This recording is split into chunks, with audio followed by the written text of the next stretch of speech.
Peter, what's standing out to me throughout this whole process is that Australia has not had a meeting with President Trump. How do you feel about that?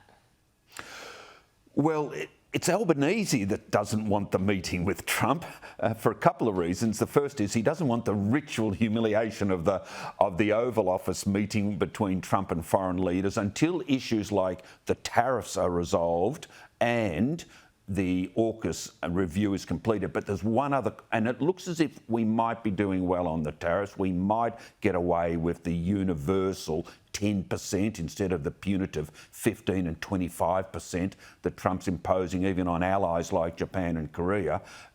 But we still do have the problem that Trump is demanding that his allies spend 3.5% of GDP on defence acquisitions. We're spending 2%. So I don't see how Albanese can have the full-blown Washington visit, Oval Office, meet and greet until he solves that problem, because Trump will go him in front of the world's media, which is why Albanese is trying to organise a side meeting at one of the international meetings coming up over the next 2 to 3 months. Peter, we have run out of time, but I wanted you just to give us a couple of words to summarise the first week of Parliament. We had the formalities, of course. We had Susan Lee, her first sitting week. Then we had Barnaby Joyce and Michael McCormack teaming up, an unlikely alliance. Just a couple of words to finish us off.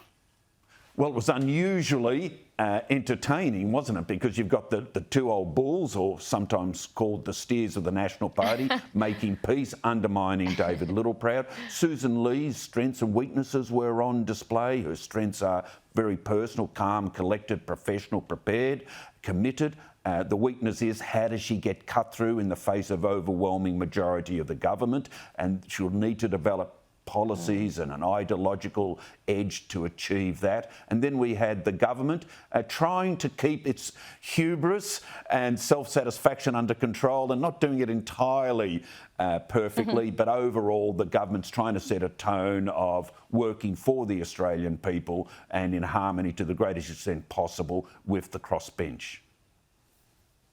We can always count on Barnaby Joyce to give us a bit of a smile during the week, can't we? That bull and steer clip. If you haven't seen it, I highly recommend you go and watch it. Peter McGauran, always great to see you. Thank you so much. Thanks, Holly.